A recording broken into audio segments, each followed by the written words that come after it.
Well, the hits just keep on coming.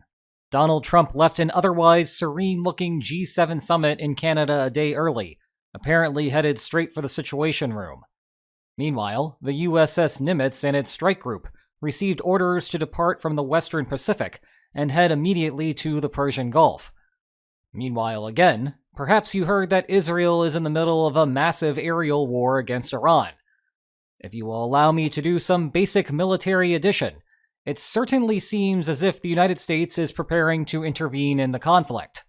So, today, I want to do 3 things. First, let's go through what exactly the United States could be planning here. Second, we need to weigh the possibility that this is one big elaborate bluff from the United States. And third, I want to document the, call it 3D chess that Israel may have played to get Trump into this situation. Oh, and with that, we should also discuss the risks to the United States if it gets involved. But let's start with a basic point about timing. The Nimitz was sitting over near the Strait of Malacca at the time of receiving its redeployment orders. Funny enough, I pulled this video from the DoD archives. The caption reads, May 25th, 2025. Nimitz is underway in the 7th Fleet area of operations on a scheduled deployment, demonstrating the U.S. Navy's unwavering commitment to a free and open Indo-Pacific. Well, I guess that is no longer the priority. However, the Nimitz still has about a 3,500-mile journey over to the Persian Gulf. Now, the Nimitz can travel around 35 miles per hour, with perhaps a faster classified speed as is necessary. But there are also other concerns like weather, mechanical issues, and training exercises that may slow things down.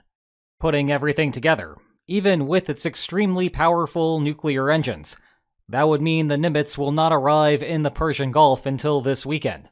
And, coincidentally, right before the NATO Heads of State Summit at The Hague. Man, that sure would be an interesting conference to attend this year. In any case, your best bet is that the United States will be holding back any serious military operations for a few days, until the Nimitz can splash its weight around. On the other hand, the USS Carl Vinson is already in the area, having recently wrapped up its operations against the Houthis. More on them later. For now, the Carl Vinson's presence means that it is possible for the United States to get an early start here. It just might not be the best idea to start the fight with only half of your intended fleet. To add to the intrigue, though, originally the Nimitz was going to replace the Carl Vinson weeks from now in the general Middle East region. Obviously, that plan got accelerated, and now the Carl Vinson will stay put even after the Nimitz's arrival. And to pile on further intrigue, the United States recently placed a group of B-52 bombers on Diego Garcia. Aside from being a beautiful place to get some deadlifts in, Diego Garcia is also a surprisingly appropriate distance from which to strike Iran. Plus, there is a surge of mid-air refueling tanker planes headed to Europe, which could also help with the logistics. What is not in the cards here, though, is a traditional ground invasion, at least not anytime soon. Could that happen eventually? Yeah, sure. But one does not simply invade a Gulf region country. For those of us who remember either of the wars with Iraq, preparing for an invasion like that would take months of moving around material to prepare for the actual assault. You could still get special operations forces with brief stints of boots on the ground, but that is all the Ayatollah has to worry about for the moment. Of course, caring about the logistics of a deployment presupposes that the United States actually intends to follow through. Let's address that point now. It seems that a lot of what I'm hearing in this regard is hyperbolic, going in both directions. One side says that you do not redeploy aircraft carriers unless you plan to do something. You do not surge mid-air refueling tankers to Europe unless you plan to do something. You do not move bombers to Diego Garcia unless you plan to do something. You do not tell everyone in Tehran that they should evacuate the city unless you plan to do something. You do not announce that you know where the so-called supreme leader is hiding unless you plan to do something. You do not demand unconditional surrender unless you plan to do something. You do not abandon a critical summit of the world's most powerful economies unless, and say it with me this time, you plan to do something. Or maybe Trump really did not want to be the third wheel at this bar. I do not know. Lest we forget, Trump does not drink alcohol. Regardless, a good portion of that evidence should be filed under not listening to what leaders say. On the other hand, at least with the Nimitz's redeployment and the G7 summit, there are some costly signals of U.S. intent here that Trump would not pay if he were completely indifferent to the situation. But let's not forget that we are watching the players making moves in the shadow of a broader coercive bargaining environment. That leaves open the door to nothing actually happening, because Iran backs down and makes substantial concessions to stop the escalation ladder from going any higher. It also opens up the possibility that Iran will call what it perceives to be a bluff from the United States, and the United States ultimately backs down. Calling that perceived bluff seems to be the direction that we are heading. We'll have to wait on the backing down part. And that provides a good pivot to the opposite hyperbolic narrative that I'm hearing about this. That obviously Trump will not do anything because he always chickens out. I think some of that thought process is poisoned by his tariff negotiations, when that is often, but not always, the case. Put that together with how Trump's recursive threats to Russia always end up cycling over to the next period, and you are starting to see a pattern. The trouble with that thinking is that it is conflating one issue area that Trump does not care much about and wants Europe to handle, that would be Ukraine, with a second issue area that Trump has consistently been more hawkish on, that would be Iran. Sure, Trump campaigned on the notion that he would keep the United States out of wars, but let's keep in mind that Iran was wrapped up in a murder-for-hire plot during Trump's inter-office period. Although that obviously failed, one imagines that Trump has not forgotten about it. And it is worth noting that people who actually have skin in the game are not as dismissive of Trump this time. Over on Polymarket at the time of writing, and bear in mind that this is quite volatile right now, the odds of a US intervention in June are a not-so-nice-for-Iran 69%. Expand that to July, and you are looking at 82%. Meanwhile, the odds that Khamenei leaves his post, the easy way or the hard way, are 33% by the end of June, and 65% by the end of the year. That would seem to suggest that the United States will in fact be doing something heavy if the US intervenes. It is also worth noting that such deployments serve a practical purpose, even if the Trump administration has no intention to strike Iran. If the central question of this video is whether the United States is preparing for war against Iran, the answer is unambiguously yes. But that is not the same as asking whether the United States will go to war against Iran. One is actual, one is just theoretical. And preparing for war but intentionally stopping short has its place in the strategy book. For example, imagine that Iran had some plans to do something desperate, like strike US personnel or property in the region. Alternatively, perhaps Iran was thinking about shutting down the Strait of Hormuz, 28% odds by the end of the year, and I still have a banger of a video explaining how that would play out. Either way, having another carrier in the region is a stark warning to Iran. We can quickly and powerfully respond. So, Iran, just don't. As a last point, let's discuss the clever strategy that Israel may have been pursuing here. If you did not listen to my discussion about strategic complementarities over on Lines on Maps Extra last weekend, you should, because we are about to observe the theory in practice. You see, many NATO countries specialize in small segments of a larger military process. For example, the Baltic countries and Poland exert a lot of effort in building bridges, and less effort than you would imagine on building tanks, given their proximity to the Russian border. Their reasoning is subtle. If a NATO ally knows that its own tanks can race to the front lines for a battle with Russia, thanks to those bridges, then the Allied leaders become more inclined to send those tanks over in the first place. You could imagine an alternative scenario where, say, German tanks would get stuck trying to get across Lithuania before they get anywhere close to engaging Russia. The Chancellor would probably not even bother. Thus, Baltic bridges and German tanks complement one another. And, again, these complementarities enhance the credibility of the alliance's commitment to help member states when one is in trouble.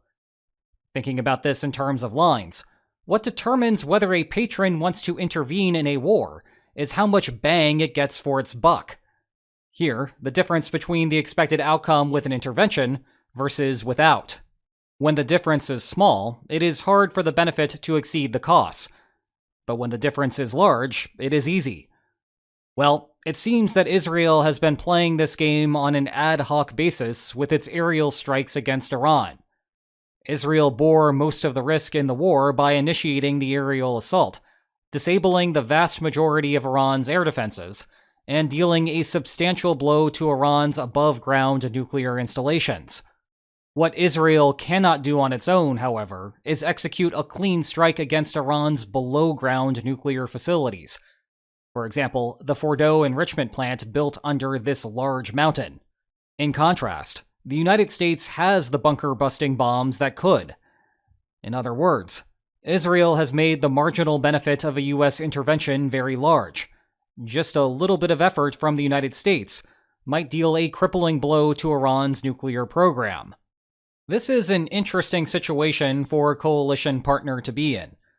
What you are watching right now is Netanyahu's visit to Washington back in February. Reporting from inside the White House indicates that Netanyahu laid out Israel's plan to strike Iran's nuclear program, hoping that the United States would join. Trump seemed disinterested, believing it was not worth the risk, even with the personal motivation of getting revenge for the assassination plot. Now, a common problem in any alliance or alliance-adjacent relationship is known as entrapment. It is when a protege state initiates a conflict, and its patron state has little recourse but to join the fight, despite wishing that the whole thing had never happened. I am showing you NATO stock footage here because half of what the alliance does is try to figure out solutions to that entrapment problem. The thing is, though, entrapment is usually thought of as an insurance effect. You take more risks because you are insulated from the consequences thanks to the alliance partner. Indeed, in the event of a disaster, the alliance patron will bail you out. Back to Israel. That is not exactly what is happening here. Yes, Israel was trying to get the United States to join all along. But the current situation would not be Washington bailing out Israel because of a disastrous war effort. It would be Washington taking advantage of a situation that Israel crafted on its behalf. It is a positive, not a negative. Israel bore the vast majority of the risks if the initial operation went poorly. It is not trying to pass along that risk to the United States, which is the common feature of entrapment. Here is another way to think about the logic, and an ironic point given all of the discussion over the last 6 months about NATO spending. The United States is essentially free-riding off of Israel's efforts and risk-taking, and Israel does not particularly mind so long as the United States delivers the final blow. Along those lines, there is currently a 62% chance that Fordo comes down one way or another. Still, there are costs and risks that the United States must weigh that against. Just because Israel has set up a situation with great marginal benefit to the United States does not imply that the benefit still exceeds those costs and risks.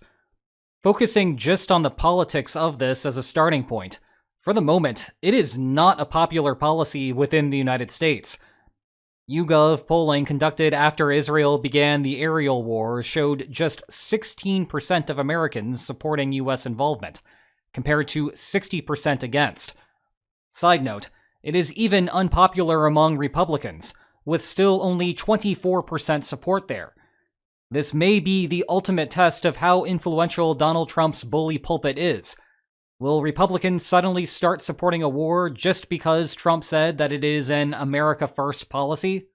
Meanwhile, the U.S. campaign against the Houthis ended without a decisive victory, just a promise from the Houthis to not bother American vessels in the region.